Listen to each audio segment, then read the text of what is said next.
estamos de volta com Bastidores do Poder e agora a gente vai falar com o economista Beto Sadia. Ele é sócio também da BRA, uma empresa de investimentos, e a gente vai tentar ver com ele o que acontece nesse país. Que momento é esse, Beto? Bom dia. Bom dia, Zezé. Bom dia, Rose. Obrigado pelo convite. É um momento que a gente já viveu alguns parecidos em alguns aspectos, que é um momento pré-eleitoral. Então, os mercados estão muito assustados com o que eu chamo de um início de campanha já. Muitas coisas que estão acontecendo, tipo urna eletrônica, declarações mais extremadas assim por parte dos dois candidatos, né, que ainda aparecem na frente, como Lula e Bolsonaro, já é o início de uma campanha eleitoral, tá? São duas pessoas já falando com o seu público. E então isso por si só já assusta muito o mercado. E uma outra coisa que também assusta muito o mercado financeiro, aqui eu como porta-voz dessa classe, é as sucessivas tentativas de quebra do teto de gastos, que foi uma conquista institucional bastante significativa, né?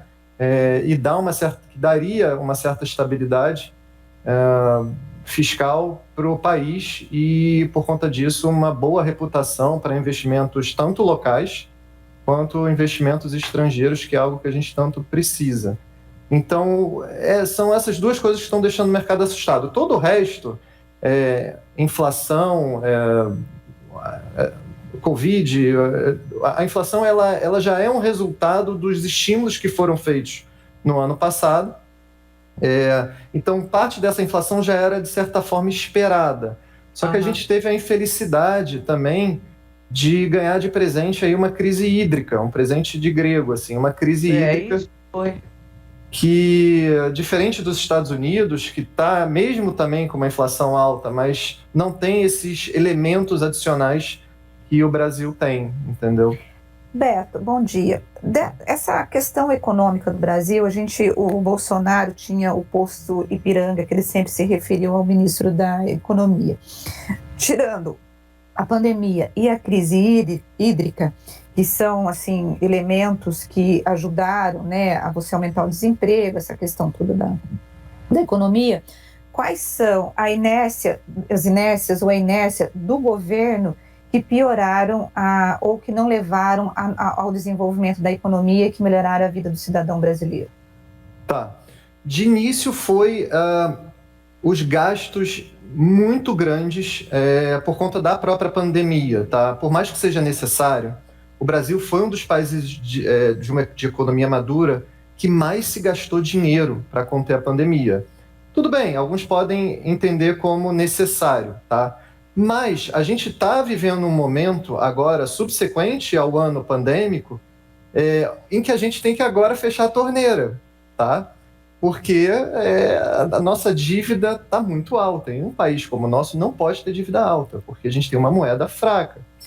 E nesse momento que era para a gente estar dando sinalizações positivas em relação à contenção de gastos, a gente está tendo o contrário, a gente está tendo sinalizações de mais gastos, né? Apareceu agora o caso dos precatórios e também as sucessivas tentativas de um novo Bolsa Família, que a gente entende como muito necessário, mas também que a gente não pode, obviamente, colocar esses orçamentos de uma forma que não extrapole o teto de gastos. Isso é o mais importante. Agora, o Paulo Guedes, como você mencionou, ele, como ministro da Economia e representante até do Executivo, e olhando para a nossa história, todo ministro da Economia sempre vai dar discursos de que não temos problema nenhum. Isso já é esperado, faz parte até do próprio ministro da Economia passar uma imagem de que está indo tudo bem para não assustar todo mundo. Mas quando o Arthur Lira fez uma declaração importante na semana passada em relação ao reforço da responsabilidade fiscal, aí sim o mercado reagiu bem, porque o Arthur Lira é um representante do Congresso, sabe? Então, a gente vê... Um Congresso gastador, né? Porque nós temos um Congresso também gastador. E não dá para confiar muito, embora o mercado reaja, nós sabemos que não dá para confiar em Arthur Lira nenhum. É verdade, mas o mercado ele está tentando já se prender em qualquer notícia positiva que ele consegue. Não foi também uma grande festa, tá? Mas foi o mercado ficou um pouquinho satisfeito, porque ele é uma peça importante também para barrar também eventuais atas de mais gastos, entendeu? Beto, a gente tem. Eu queria que você explicasse para o nosso ouvinte, né? O que faz o dólar disparar tanto e a bolsa cair tanto? Tem muita gente que pergunta isso. Escuta, por que o real está virando uma das moedas mais fraquinhas aí dos emergentes e tudo mais? Por que a nossa moeda está lá no pé igual tá? Então, não era para estar, tá? Se você pegar alguns dados positivos de Brasil e que afetam o nosso câmbio, né, o nosso real, você vai ver que as commodities, o preço das commodities dos produtos agrícolas subiram, a nossa balança de exportação melhorou bastante e até a nossa dívida melhorou um pouquinho, além do que o mercado estava muito pessimista no início do ano. Saíram alguns balanços das empresas que vieram com bons lucros, assim, acima dos esperados também no último mês e meio. Então tiveram alguns dados positivos sim, mas por que o real não se valorizou? Ou seja, como você falou, o próprio dólar que se valorizou. Foram 3 coisas. A crise hídrica afetou bastante, tá? A crise hídrica traz novas perspectivas de inflação, então o mercado fica mais assustado. Tá? A segunda foi todo esse imbróglio político que eu já mencionei, de sucessivas tentativas de teto de gastos. Então, teto de gastos é uma coisa muito importante para atrair investidor estrangeiro, muito importante. Responsabilidade fiscal é muito importante para você poder atrair dinheiro de fora e investir no nosso país, gerar empregos e tudo mais. Então, com essas sinalizações, o dinheiro vai embora. E a terceira foi uma coisa um pouco mais técnica, que foi o aumento da taxa, a perspectiva de que lá nos Estados Unidos vai ocorrer em breve um aumento da taxa de juros. Então, quando os Estados Unidos, que é uma maior potência global, sobe a taxa de juros, a remuneração do dinheiro lá fica um pouco mais atrativa. Então, isso acaba sugando um pouquinho o dinheiro não só do Brasil, como de todo o resto do mundo. Então, o dólar acaba se valorizando também. Agora, Beto, dentro dessa realidade econômica brasileira, quem que sofre mais? Qual é o pobre, a classe média, a elite? Quem que tem uma influência assim, devastadora no salário e no seu dinheiro? Rosa, infelizmente são as classes mais pobres. Fato não cabe nem em debate, tá? Dentro da teoria econômica. Primeiro motivo é a inflação, tá? A inflação, ela corrói as classes mais pobres. E o segundo motivo é a própria característica dessa nossa crise que a gente está, de certa forma, saindo agora, que é uma característica de quarentena, né? Que você cria a figura da quarentena, e aí, geralmente, as profissões mais ligadas a serviços especializados que conseguem se adaptar ao home office, conseguem manter a sua renda de uma forma muito mais fácil. Já aquelas profissões mais ligadas à atividade física, à presença física, ela é mais prejudicada, então a renda dessa parte da população é mais prejudicada. A gente provavelmente vai ver, infelizmente, novos níveis de desigualdade social no Brasil, no resto do mundo também, mas no Brasil em especial, níveis de desigualdade social subindo, e isso é muito prejudicial para toda a economia, e tanto para a questão de governança política, para a economia e para boa governança dentro das empresas também. Bom, Beto, vamos falar um pouco então acerca da Bolsa. A gente vê a Bolsa de outros países emergentes também, elas estão subindo. Eu estava vendo isso na sexta-feira, enquanto que a nossa Bolsa, ela embora de vez em quando subiu um pouco, mas ela ainda está no prejuízo. O que acontece? Por que as pessoas não investem tanto mais na bolsa? O que está acontecendo assim? E aonde está o dinheiro das pessoas que costumam ir para a bolsa? Tá. Sempre quando a gente fala emergente, a gente tem que sempre dizer... Aqui no escritório é muito comum isso. A pessoa fala emergente, eu falo, tá, com China ou sem China? Né? Porque China... tem gente que considera China, ainda o que é em alguns relatórios, assim, ainda na nossa profissão, as pessoas consideram ainda a China e também todos aqueles países asiáticos, Japão e adjacências, assim, como emergentes. Então, se você tira emergentes, o que fica, basicamente? Fica o continente africano e a América do Sul.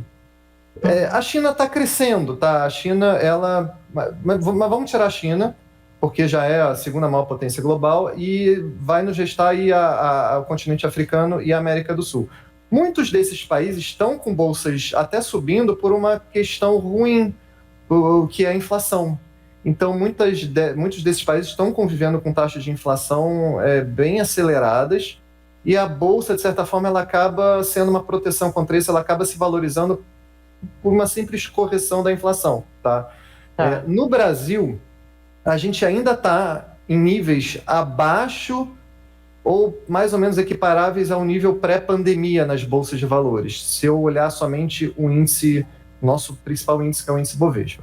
Mas o que aconteceu na bolsa? E foi uma coisa que ninguém esperava. Todo mundo falava como é que seria essa recuperação, se seria uma recuperação rápida, que a gente chama de recuperação em V, é um apelido, ou uma recuperação mais lenta, que é uma recuperação mais em U. O que aconteceu? Na verdade, as pessoas fazem a certa piada de que foi uma recuperação em K. A letra americana K, né? Uhum. Que é uma perninha para cima, outra perninha para baixo. Por que isso? Porque, na verdade, alguns setores se valorizaram muito na pandemia. Por exemplo? E outros, por exemplo, tudo que é ligado a commodity, Petrobras, Vale... Agronegócio também. Adjacências, celulose, mineração, siderurgia, tá? E também aquilo que é ligado a alguma coisa à tecnologia, principalmente o comércio eletrônico, tá? Que foi o maior beneficiado durante a pandemia. Então você teve um amplo, ou por exemplo, alguns setores como, muitos setores têm até empresas... Construção. A construção ela se beneficiou num primeiro momento, por conta da taxa de juros muito, muito, muito baixa. É um setor que tem uma atividade cíclica muito, muito, muito, muito relacionada à taxa de juros. Tá? E teve também um movimento social daquilo que a gente escutou muito das pessoas saindo das capitais por conta da quarentena. Então, tem uma movimentação. Mas não foi bem isso, não. Tá? Foi muito no sentido de uma taxa de juros muito, muito, muito baixa, como o Brasil nunca viu, que foi necessário para estimular a economia, senão a gente teria uma recessão muito maior do que a gente teve ano passado. E os setores que se prejudicaram? Foi todo o resto. Varejistas físicas, shoppings, educação, o setor de educação ficou muito prejudicado. Então, o Ibovespa está, de certa forma, estável, mas você tem algumas ações que dobraram de preço e outras ações que estão pela metade do preço. Tá? Olha... Mas Fala. Não, pode terminar. Tá, mas no geral, por que está acontecendo se os balanços vieram tão bons, como eu falei? Por causa de certa forma, essa alta de taxa de juros que o Banco Central está promovendo para conter a inflação, ela acaba prejudicando os investimentos de prazos mais longos e as pessoas, de fato, vão para a renda fixa. Não tem muito jeito. Olha, nós temos aqui, Beto, um ouvinte, o Luiz Fabiano, fazendo uma pergunta para você. Quais são os setores mais promissores para investir em ações na Bolsa? E ele completa dizendo que hoje já são mais de 4 milhões de brasileiros que investem na Bolsa. Tá. O seguinte, tem duas táticas aí que dá para a gente fazer. Uma é tentar ficar descobrindo quais são os setores promissores do futuro, tá?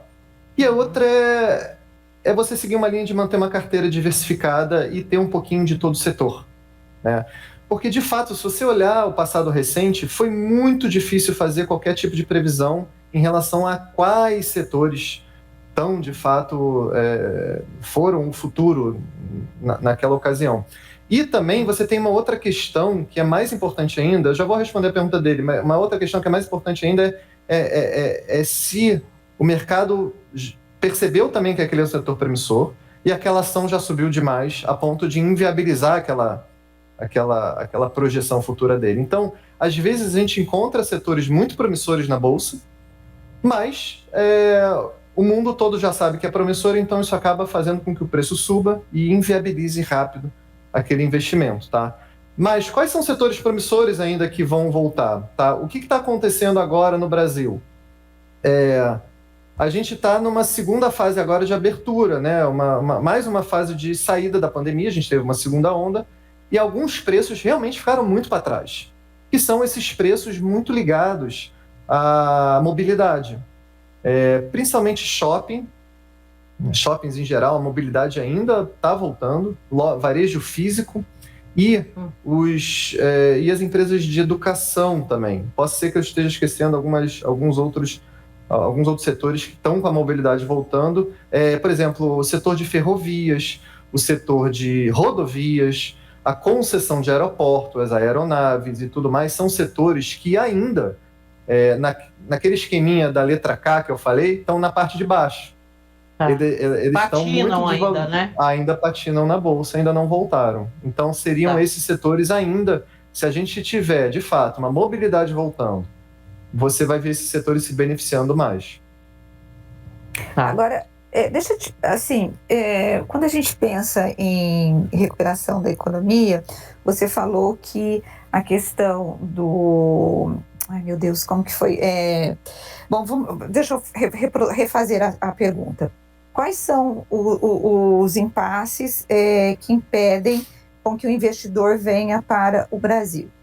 A instabilidade política é um fator importante nessa atração de investidores? Sem dúvida, uma das mais importantes, junto com a responsabilidade fiscal. Mas tem muito a ver, né? As duas coisas estão muito ligadas. Então, de fato, a eleição, né? Você tem a eleição aí, o cara... Ninguém está pensando em quebrar o Brasil quando assume, né? Sempre na hora que sai, o cara está pensando em quebrar o Brasil. O que, por exemplo, essa carta aí que a Febraban e a Fiesp vão fazer e que vão apresentar depois do dia 7 de setembro, para tentar distensionar essa crise entre o presidente da República e o STF, que impacto que tem isso no setor financeiro? Então, na verdade, é a soma de todos os elementos, assim. O mercado, o Brasil entende, o investidor brasileiro, ele entende mais um pouco a política brasileira. Ele é um pouco mais resiliente com todos esses ruídos, tá? O gringo não, o investidor estrangeiro não. O investidor estrangeiro, ele tende a enxergar as economias emergentes como se fosse a própria economia americana. Vocês lembram que na própria economia americana você teve algo muito parecido com o próprio presidente Trump? Foi um ataque à democracia assim, muito forte, assim, muito ríspido. As pessoas ficaram muito assustadas. As bolsas, de certa forma, não reagiram tão mal. Óbvio que teve um impacto, mas não foi um impacto tão agudo quanto foi, de fato, o fato, né? E foi muito cruel, foi muito assustador para quem gosta assim, da governabilidade americana, as pessoas invadindo o Congresso e tudo mais. E as próprias declarações do Trump foram muito pesadas, mas entendeu-se que a instituição é mais forte, as instituições são mais fortes do que o próprio presidente. Talvez o brasileiro ele já sabe que eleições brasileiras, como é que e assim o mercado tem essa esperança de que os presidentes, nos inícios de campanha eleitoral, eles falam mais aos seus públicos, aos seus públicos mais extremos. Eles começam das beiradas, falam aos seus públicos mais extremos, e aí eles vão se moderando. Eles só sinalizam, só dão um aperto de mão ao mercado no finalzinho das eleições, que eles começam a convergir para o que a gente chama de centro. Tá? Todas as eleições anteriores foram assim, candidatos falando atrocidades em relação ao que iam fazer com a economia, e aí no finalzinho, nos últimos meses de campanha eleitoral, falando coisas bonitas que o mercado adora ouvir, como independência do Banco Central, chamando economistas que seriam, no caso, os ministros da economia, caso ganhassem, chamando economistas super pró-mercado. Então, o que eu acho é o seguinte, hoje no Brasil, um presidente, ele não consegue governar sem as grandes instituições, sem esses grandes participantes do mercado. A FESP, como você citou, é um deles, o mercado é um outro, a população mais pobre e todos esses grupos eleitorais são importantes dentro de uma engrenagem da economia. Quando eu falo mercado, não é um banqueiro sentado naquela sala enorme, numa cadeira bonita, aquele bilionário, não. O mercado são todos nós, somos todo brasileiro que consegue poupar um pouco do seu dinheiro, que consegue fazer uma previdência, as empresas, os fundos de pensão das empresas, do dinheiro daqueles funcionários que buscam esse mercado de capitais para suprir a sua aposentadoria e para atingir alguns objetivos financeiros muito importantes. Então, o mercado também são essas pessoas. Um bom presidente precisa dar boas sinalizações para todas essas engrenagens que funcionam da economia, tá? Ô Beto, bom, a gente tem tudo isso acontecendo aqui no Brasil em termos de política, e a gente tem a China também como um dos grandes investidores, né? Além de ser um país que compra muito, é um país também que está investindo pesado no Brasil.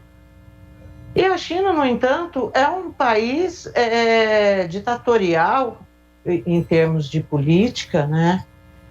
Como é que para o chinês, como ele olha o Brasil? Porque lá eles resolvem tudo na pancada e vai ser assim, nós vamos fechar, pronto, e quem desobedecer está preso.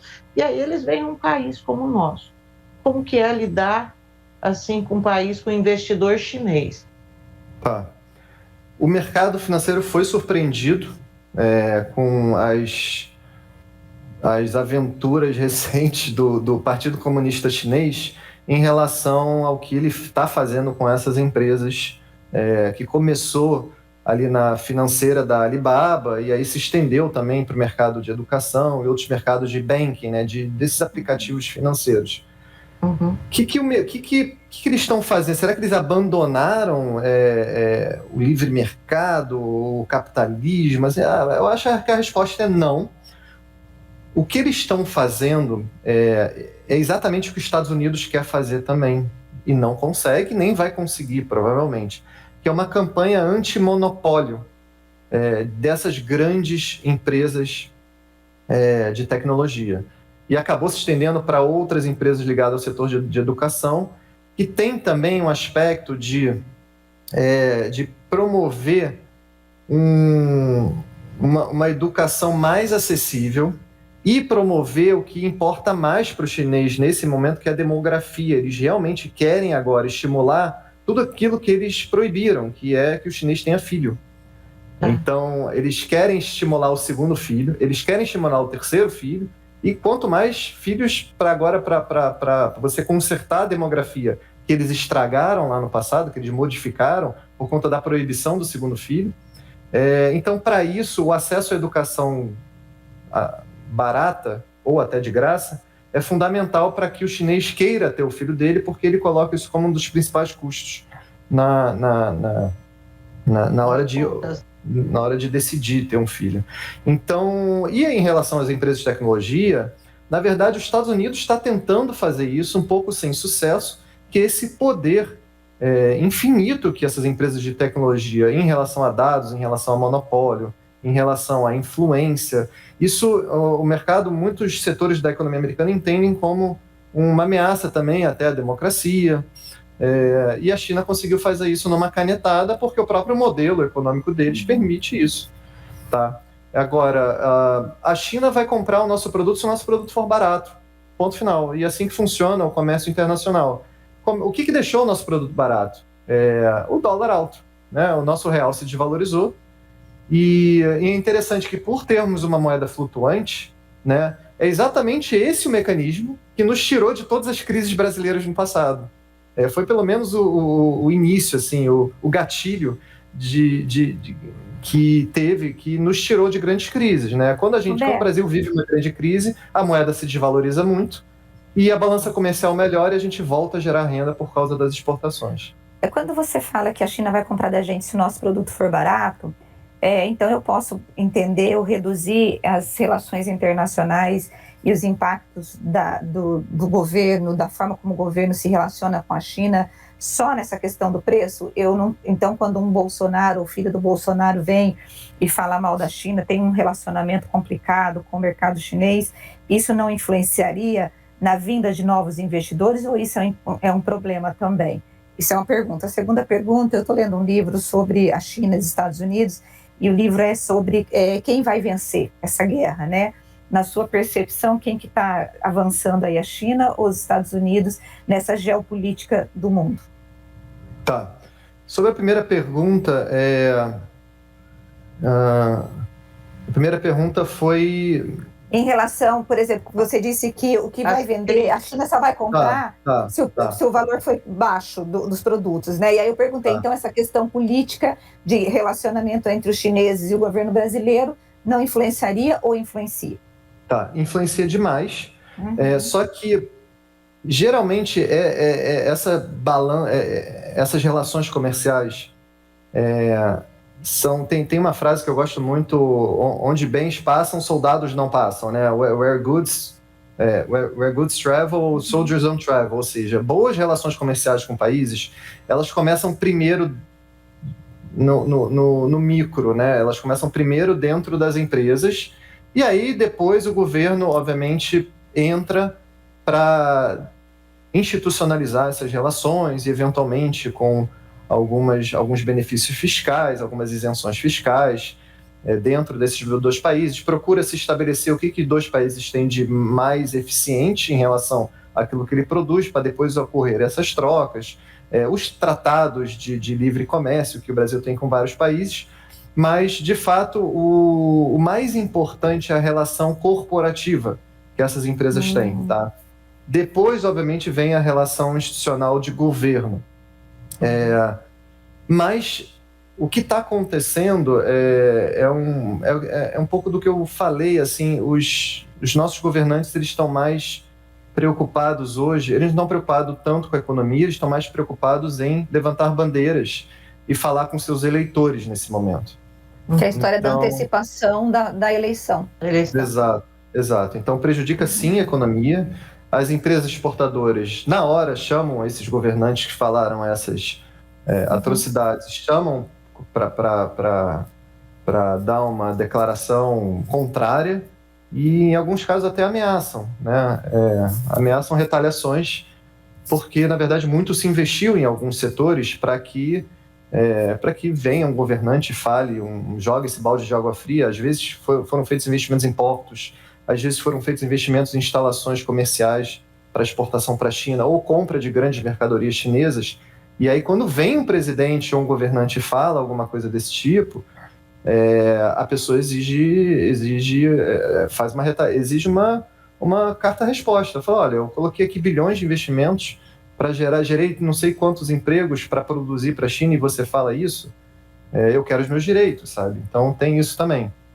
E a segunda pergunta foi sobre quem vai ganhar nessa... essa guerra mundial aí entre Brasil, entre os Estados Unidos e a China, né? Quem é que vai superar? Porque o que a gente sabe é que o que se coloca é que a China, ela tem superado principalmente em tecnologia, 5G, e isso tem ameaçado os Estados Unidos, né? Nessa geopolítica, você acha que a China deve superar os Estados Unidos ou você acha que os Estados Unidos ainda não vai deixar passar esse primeiro lugar aí, né, de potência mundial na economia? Então, mudou um pouco o discurso.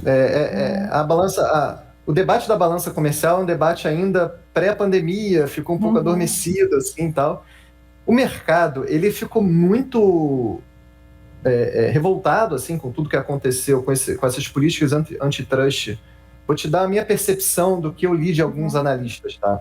E realmente os investimentos foram embora, as ações caíram e tudo mais. Mas eu estou vendo muita gente fazer uma projeção positiva do que a China está fazendo em relação a políticas antitrust, porque isso, de certa forma, até pode promover uma concorrência saudável dentro do país, uma concorrência até meio que forçada. E essa concorrência forçada, ela cria um ecossistema de tecnologia até mais saudável. Se você pegar, obviamente, as Big Five, Big Four também nos Estados Unidos, que são Facebook, Amazon, Apple, Netflix, o Google, por exemplo, você, na verdade, você pode ter até um ambiente, por mais tecnológico que seja, que a gente fique feliz porque somos todos clientes dessas empresas, é diferente de petróleo, né? E ninguém é cliente de uma empresa de petróleo, diretamente falando. O Apple, a gente compra um celular, essas empresas têm fãs, não têm consumidores, né? Uhum. Então, essas empresas crescem como grandes potências e aí embaixo delas, óbvio, por motivos justos, né? Eles conseguem ser empresas mais eficientes, mais baratas, mas debaixo delas cria um ecossistema de destruição. Então, promover essa concorrência pode gerar, a gente ainda não sabe, é uma experiência, um laboratório que a China está fazendo, pode gerar um ambiente de concorrência onde você cria um ecossistema de tecnologia muito mais saudável e que dê crescimento chinês muito maior. Em relação a assim, é aquilo que eu falei, do produto e da realpolitik, né? Assim, a China e os Estados Unidos vão ter bons relacionamentos sempre que tiverem interesses comerciais justos, né? Tendo interesse comercial, a gente não vai ver grandes embates geopolíticos, minha visão. Muito diferente do que está acontecendo na Rússia, por exemplo, e agora na Rússia e na própria China também, por conta do Afeganistão. Tudo isso que aconteceu lá, houve, de certa forma, a Rússia, de certa forma, estendeu as mãos ao Talibã e estendeu as mãos é uma expressão muito perigosa, né? Mas, de certa forma, sinalizou que poderia reconhecer um governo, dependendo, obviamente, de algumas sinalizações que o próprio Talibã desse em relação à governança, em relação a direitos e tudo mais. E isso, sim, que cria, de certa forma, esse conflito geopolítico muito importante com os Estados Unidos, assim como a gente já viu em outros países da Europa também, ex-União Soviética e tudo mais. Mas a troca comercial Estados Unidos e China, não acho que vai causar conflitos, até porque a própria Estados Unidos já terceirizou também para ir a produção para outros países também, como o Vietnã, por exemplo, tá? Então, é isso. Tá joia. Bom, quero agradecer muito a você, Beto, pela entrevista, foi muito legal. Bom dia para você, boa semana e muito obrigada, viu? Obrigado, Zezé. Obrigado, Rose. Poxa, eu fico super à disposição aí sempre que precisar. Boa semana aí, a semaninha que começa aí. Vamos ver os novos desenrolares aí de todo esse imbróglio que a gente está falando. Eu vou te falar um negócio, se repórter sofre, eu fico imaginando vocês que prestam assessoria para investidores, vocês não devem dormir, né? A gente adora. Não, a gente adora. O mercado calmo pra gente nunca vai ter essa situação. Então, estamos acostumados. Boa sorte aí, boa sorte. Os indicadores sejam bons para todos nós. Muito obrigada, Beto. Que a população também saia dessa volte à mobilidade, saúde para todo mundo e principalmente a gente sinaliza aqueles que mais sofreram com essa pandemia, que são aquelas classes que vão precisar cada vez mais da nossa ajuda. Verdade. Aí. Um abraço, viu? Obrigada. Obrigado. Um abraço. Tchau, gente. Tchau.